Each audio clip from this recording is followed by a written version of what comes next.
കഴിഞ്ഞ വീഡിയോസിലായിട്ട് ഒരുപാട് പേര് സ്റ്റെൻസിൽ ആർട്ട് വീഡിയോ ചെയ്യാമോ എന്ന് ചോദിച്ചിട്ട് കമൻറ്റ് ചെയ്തിട്ടുണ്ടായിരുന്നു.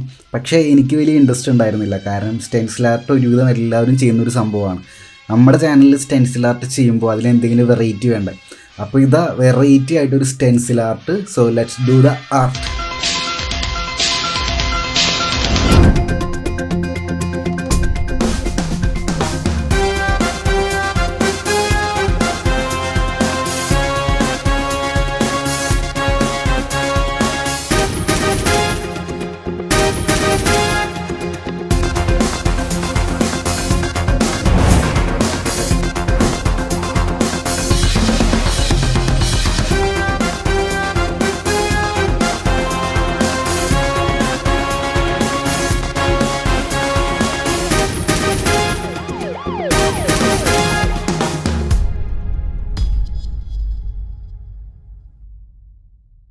ഈ ചിത്രം വരയ്ക്കാനായിട്ട് ഞാൻ യൂസ് ചെയ്യുന്നത് സ്കോളാറിൻ്റെ സ്കെച്ച് ഷീൽഡ് എന്ന് പറഞ്ഞ ഒരു സ്കെച്ച് ബുക്കാണ്.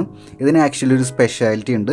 ഇതിൻ്റെ ഓരോ പേജിൻ്റെ ഇടയ്ക്ക് ഇങ്ങനെ ഒരു പ്രൊട്ടക്റ്റീവ് ഷീൽഡ് ഉണ്ട്. അതിപ്പോൾ ചാർക്കോൾ ഡ്രോയിങ് അല്ലെങ്കിൽ ഗ്രാഫൈറ്റ് ഡ്രോയിങ് ഒക്കെ ചെയ്യുന്നവർക്ക് അത് അടുത്ത പേജിലേക്ക് സ്പ്രെഡ് ആവാതിരിക്കാനായിട്ട് ഈ ഒരു പ്രൊട്ടക്റ്റീവ് ഷീൽഡ് നമ്മളെ ഹെൽപ്പ് ചെയ്യും. ഇതിൽ എഴുതിയിരിക്കുന്നത് വെച്ചാൽ 32 ഷീറ്റ് ഉണ്ട്, ആസിഡ് ഫ്രീ ആണ്, ഹെവി വെയ്റ്റ് പേപ്പർ എന്നാണ് എഴുതിയിരിക്കുന്നത്. ഇതിന് GSM കൊടുത്തിട്ടില്ല. അപ്പോൾ എനിക്ക് തോന്നുന്നു ഇതിന് 300 GSM ഇല്ല, ഏകദേശം 200 GSMൻ്റെ താഴെയാണ് ഈ പേപ്പറിന് കട്ടിയുള്ളൂ. അപ്പോൾ നമ്മുടെ ക്രാഫ്റ്റ് സ്റ്റേഷൻ എന്നുള്ള ഷോപ്പ് നമുക്ക് അയച്ചു തന്നതാണ് ഈ സ്കെച്ച് ബുക്ക് റിവ്യൂ ചെയ്യാനായിട്ട്. ഇതിൻ്റെ റേറ്റ് വരുന്നത് 235 രൂപയാണ് 32 ഷീറ്റുള്ള ഈ ഒരു സ്കെച്ച് ബുക്കിന്. അപ്പോൾ ഇത് നമുക്ക് റിവ്യൂ ചെയ്യാം. അതിൻ്റെ ഒപ്പം തന്നെ നമുക്ക് നമ്മുടെ ചിത്രവും വരയ്ക്കാം. ആദ്യം നമുക്ക് നമ്മുടെ ഫോണിൽ ഒരു ആപ്പ് ഡൗൺലോഡ് ചെയ്യണം. FX Stencil എന്നാണ് ആപ്പിൻ്റെ പേര്. അപ്പോൾ ഞാൻ ഓൾറെഡി ഡൗൺലോഡ് ചെയ്തിട്ടുണ്ട്. ഞാനത് ഓപ്പൺ ചെയ്യുകയാണ്. ഇത് ഓപ്പൺ ചെയ്യുന്ന സമയത്ത് ഒരു പ്ലസ് ഐക്കൺ ഉണ്ടാവും, അതിൽ ക്ലിക്ക് ചെയ്യുക. അതിൽ നമ്മുടെ ഇമേജ് ഡൗൺലോഡ് ചെയ്ത് വെച്ചത് ഓപ്പൺ ചെയ്യുക. ഇത് നമ്മുടെ ഇമേജ് ഓപ്പൺ ചെയ്യുന്നുണ്ട്. അപ്പോൾ തന്നെ അത് സ്റ്റെൻസിലാക്കി കൺവേർട്ട് ചെയ്യുന്നതാണ്. ഇനിയിപ്പോൾ ബ്ലാക്ക് സ്റ്റെൻസിൽ വരയ്ക്കാൻ ഇഷ്ടമുള്ളവർക്ക് ഈ ഒരു പിക്ചർ നേരെ ഡൗൺലോഡ് ചെയ്ത് നോക്കി വരയ്ക്കാവുന്നതാണ്. അപ്പം നമ്മുടെ ഒരു വെറൈറ്റി ആക്കാനായിട്ട് ഞാൻ ഒരു 3 കളർ ചൂസ് ചെയ്യുന്നുണ്ട്. 3 ഡിഫറെൻറ്റ് സ്റ്റെൻസിൽ ഇമേജസ് ഉണ്ടാക്കുന്നുണ്ട്. അപ്പോൾ ആദ്യം ഞാനൊരു യെല്ലോ കളറിലാണ് ഉണ്ടാക്കുന്നത്. ഇങ്ങനെയാണ് ഞാൻ ക്രിയേറ്റ് ചെയ്തിരിക്കുന്നത്. ഇത് നമുക്ക് സേവ് ചെയ്യാം. സേവ് ചെയ്ത് കഴിഞ്ഞാൽ വീണ്ടും നമ്മുടെ പിക്ചർ ഓപ്പൺ ചെയ്യണം രണ്ടാമത്തെ കളർ ഇമേജ് ഉണ്ടാക്കാനായിട്ടാണ്. അത് ഓപ്പൺ ചെയ്തിട്ട് എന്താ ചെയ്യേണ്ടതെന്ന് വെച്ചാൽ ഈ ഒരു സ്ലൈഡർ ഒരു മിഡിലിൽ കൊണ്ടുവന്ന് വയ്ക്കുക. നേരത്തെ നമ്മൾ എടുത്തത് ഈ ഒരു അറ്റത്തായിരുന്നു, പിന്നെ മിഡിലാണ് കൊണ്ടുവന്ന് വയ്ക്കേണ്ടത്.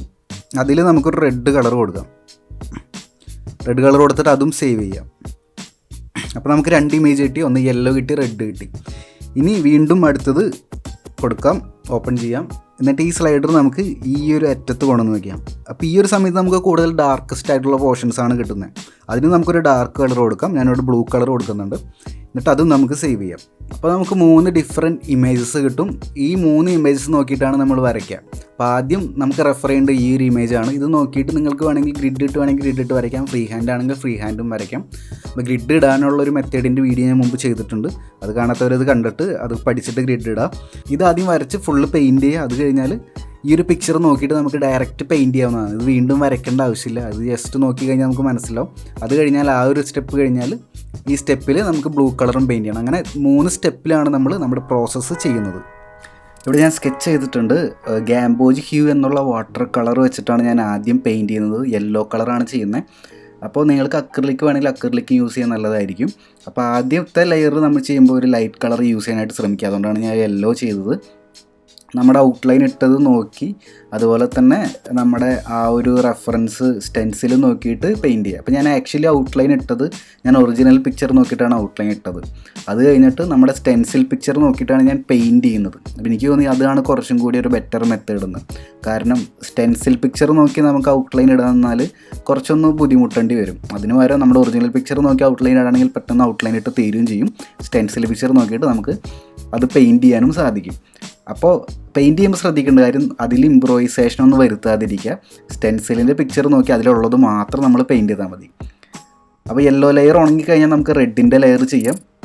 റെഡിൻ്റെ ലെയർ ചെയ്യുന്നതെന്ന് പറയുന്നത് ആക്ച്വലി അതിൻ്റെ മിഡിൽ ടോണാണ് അതിൽ വരുന്നത്. അതുകൊണ്ട് തന്നെ ആ ഒരു ലെയർ നമുക്ക് കണ്ടുപിടിക്കാനായിട്ട് വളരെ ഈസിയാണ്. യെല്ലോൻ്റെ അകത്തായിരിക്കും അത് വരുന്നുണ്ടാവുക. അപ്പോൾ ആ സ്റ്റെൻസിൽ ഇമേജിലുള്ള പോലെ തന്നെ നമ്മൾ പെയിൻറ്റ് ചെയ്താൽ മതി. ഇടയ്ക്ക് ചെറിയ ഡോട്ട്സൊക്കെ വരുന്നുണ്ട് അതിൻ്റെ അകത്ത്. ആ ഡോട്ട്സൊക്കെ അതുപോലെ തന്നെ കൊടുക്കണം. എന്നാൽ മാത്രമേ നമ്മുടെ ആ പെയിൻറ്റിങ്ങിന് ഫുള്ളൊരു പെർഫെക്ഷൻ വരുള്ളൂ. അതിൽ എക്സ്ട്രാ ഒന്നും ചെയ്യേണ്ട കാര്യമില്ല. പിന്നീട് എനിക്ക് പറയാനുള്ളത് നമ്മുടെ സ്കെച്ച് ബുക്കിനെ കുറിച്ചാണ്. ഈ സ്കെച്ച് ബുക്ക് യൂസ് ചെയ്തിട്ട് അത്ര വലിയ അടിപൊളിയാണെന്നൊന്നും പറയാനില്ല. ഒരു നോർമൽ ക്വാളിറ്റി സ്കെച്ച് ബുക്കാണ്. കാരണം അതിൻ്റെ GSM അത്ര വലിയ കട്ടിയുള്ള പേപ്പർ അല്ല. പക്ഷേ ഈ പ്രൊട്ടക്റ്റീവ് ഷീൽഡ് ഉള്ളതുകൊണ്ട് കുറച്ചും കൂടി ബെനിഫിറ്റായിട്ട് എനിക്ക് തോന്നി. ഗ്രാഫൈറ്റും ചാർക്കോളൊക്കെ വരയ്ക്കുന്നവർക്ക് പ്രൊട്ടക്റ്റീവ് ഷീൽഡ് ബെനിഫിറ്റ് ആയിരിക്കും അടുത്ത പേജിലേക്ക് പടരാതിരിക്കാനായിട്ട്. ഞാൻ ഈ സ്കെച്ച് ബുക്കിൻ്റെ ഡീറ്റെയിൽസ് മുകളിൽ കൊടുക്കുന്നുണ്ട്. അപ്പോൾ പർച്ചേസ് ചെയ്യുന്നവർക്ക് അത് നോക്കിയിട്ട് പർച്ചേസ് ചെയ്യാം. അടുത്ത ലെയർ നമ്മൾ കൊടുക്കുന്നത് പ്രഷ്യൻ ബ്ലൂ എന്ന കളറാണ്. അപ്പോൾ ഈ ഒരു ലെയർ നമ്മൾ കൊടുക്കുന്ന സമയത്ത് നമ്മുടെ റെഡ് ലെയറിൻ്റെ മുകളിലായിട്ടാണ് കൊടുക്കുന്നത്. അപ്പോൾ ഓട്ടോമാറ്റിക്കലി ആ ബ്ലൂ കളർ മാറി നമുക്കൊരു ബ്ലാക്ക് അല്ലെങ്കിൽ ഡാർക്ക് പോലത്തെ കളറായിട്ടാണ് തോന്നുന്നത്. അത് വാട്ടർ കളറിൻ്റെ ഒരു സ്പെഷ്യാലിറ്റി കൊണ്ടാണ്. നമ്മുടെ റെഡിൻ്റെ മുകളിൽ ബ്ലൂ അപ്ലൈ ചെയ്തപ്പോൾ വാട്ടർ കളറിൻ്റെ ട്രാൻസ്പെറൻസി എന്ന പ്രോപ്പർട്ടി മൂലം അതിന് കളർ മാറിയതായിട്ട് നമുക്ക് തോന്നുന്നതാണ്. ഈ ഒരു സ്റ്റെപ്പും നമ്മുടെ ആ ഒരു റെഫറൻസ് ഇമേജ് നോക്കിയിട്ട് അതിലുള്ളത് മാത്രം നമുക്ക് ചെയ്യാം. അപ്പോൾ ഇത് ചെയ്ത് കാണുമ്പോൾ നമുക്ക് കിട്ടുന്ന ഒരു സാറ്റിസ്ഫാക്ഷനാണ് ഏറ്റവും ഇമ്പോർട്ടൻറ്റ്. ഓരോ ലെയർ ബൈ ലെയർ നമ്മൾ കംപ്ലീറ്റ് ചെയ്തെടുക്കുമ്പോൾ നമ്മുടെ പിക്ചർ പതിയെ ആ ഒരു ക്യാരക്ടറായിട്ട് മാറും. അത് ഭയങ്കര രസകരമായിട്ട് തോന്നി. അപ്പോൾ സ്റ്റെൻസിൽ ആർട്ടിൽ നിങ്ങൾക്ക് ഇതുപോലെ കുറച്ച് വെറൈറ്റീസും പരീക്ഷിക്കാവുന്നതാണ്.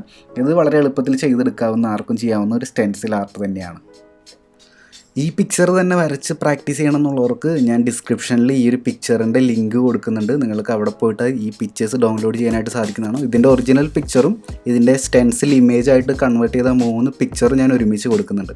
അപ്പോൾ നിങ്ങൾക്ക് ഇത് വെച്ചിട്ട് തന്നെ പ്രാക്ടീസ് ചെയ്യാം. അതുപോലെ തന്നെ കുറച്ച് ഡിഫറെൻറ്റ് പിക്ചേഴ്സ് ഡൗൺലോഡ് ചെയ്തിട്ട് നിങ്ങൾ പ്രാക്ടീസ് ചെയ്ത് നോക്കുക.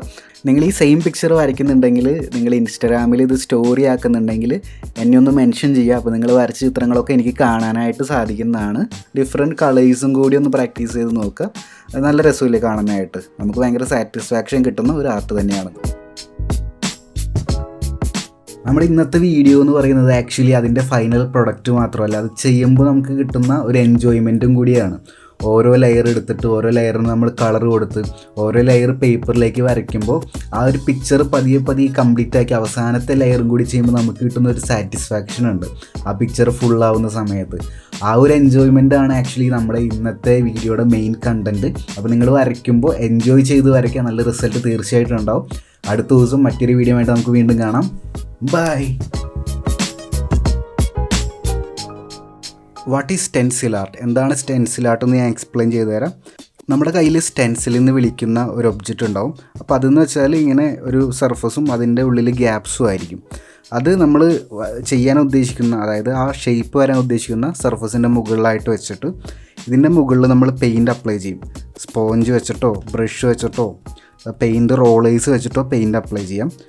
അങ്ങനെ പെയിൻറ്റ് അപ്ലൈ ചെയ്യുന്ന സമയത്ത് നമുക്ക് വളരെ ഈസി ആയിട്ട് നമ്മൾ ഉദ്ദേശിക്കുന്ന ആ ഒരു ഷേപ്പ് നമ്മുടെ സർഫസിലേക്ക് കൺവേർട്ട് ചെയ്ത് കൊണ്ടുവരാനായിട്ട് സാധിക്കും.